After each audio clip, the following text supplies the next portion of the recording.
안녕하세요. 오늘은 심판의 물결, 구원의 방주라는 제목으로 창세기 6장을 함께 살펴보겠습니다.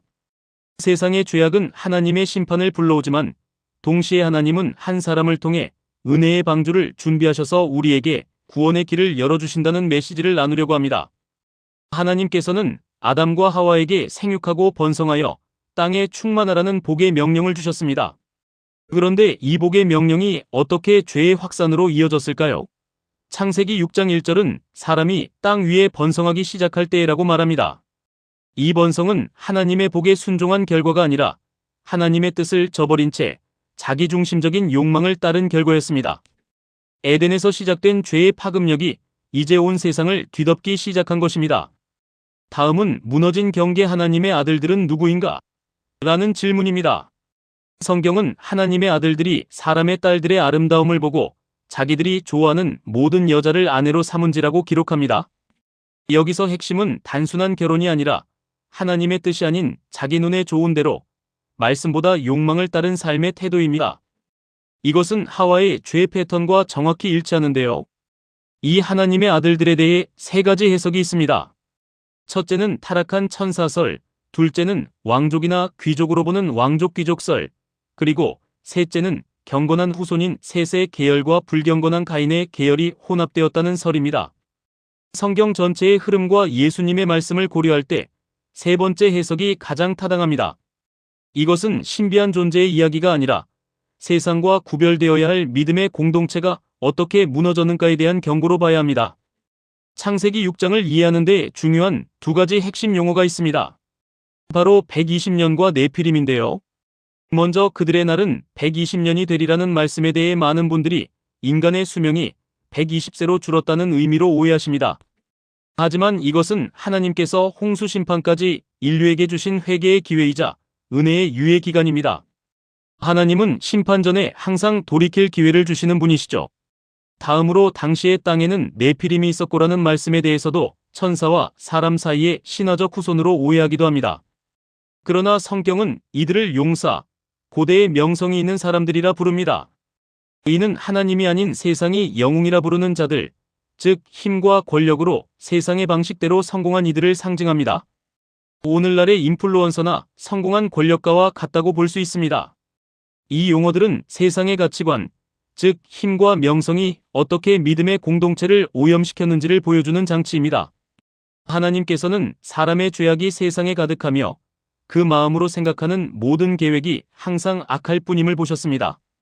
이 말씀에서 가득함, 모든 계획, 항상 악할 뿐이라는 단어들은 죄가 예외 없이 인간 존재의 핵심까지 완전히 장악했음을 보여줍니다.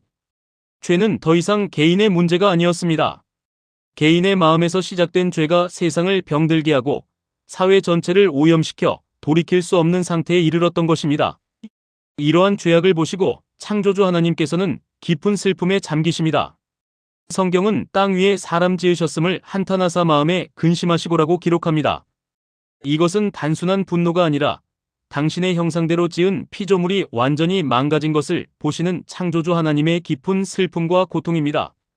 창조하실 때 보시기에 심히 좋았더라고 하셨던 하나님께서 이제 그 창조를 한탄하시는 것입니다.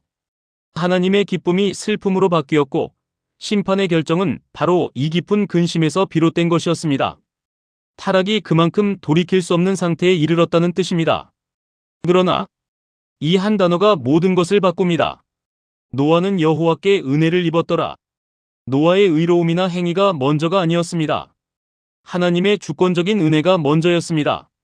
심판받아 마땅한 세상 속에서 구원은 전적으로 하나님의 선택과 자비에서 시작된다는 것을 이 구절은 명확히 보여줍니다. 은혜를 입은 노아는 어떤 사람이었을까요?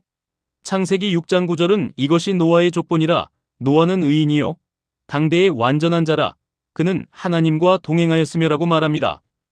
그는 하나님의 기준에 따라 산 의인이었고 부패한 시대의 흐름에 휩쓸리지 않고 자신을 지킨 당대의 완전한 자였습니다.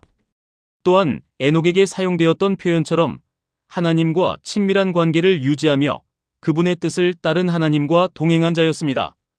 이것이 노아의 족본이라는 선언은 단순히 가족을 소개하는 것이 아닙니다. 이는 무너진 세상 속에서 하나님께서 노아를 통해 새로운 구원의 역사를 시작하심을 알리는 신호입니다.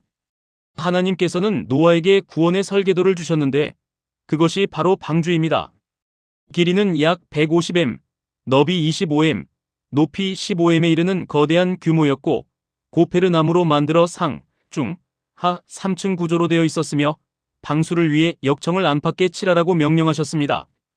여기서 중요한 점은 노아가 스스로 구원 방법을 찾아낸 것이 아니라는 사실입니다. 하나님이 말씀하셨고 노아는 그 말씀을 듣고 그대로 순종했을 뿐입니다. 구원은 인간의 지혜가 아닌 하나님의 계시에 근거한다는 것을 보여줍니다. 방주의 구조에는 깊은 영적인 의미가 담겨 있습니다. 첫째, 방주에는 방향키가 없었습니다. 이는 구원의 여정이 인간이 조종하는 것이 아니라 전적으로 하나님이 인도하시는 길임을 상징하며 우리는 그분을 신뢰해야 합니다. 둘째, 문은 오직 하나였습니다. 구원의 길은 유일하며 그 문을 열고 닫으시는 분은 하나님이십니다. 구원의 초청이 있을 때 그 문으로 들어가야 합니다. 셋째, 창은 위에만 있었습니다.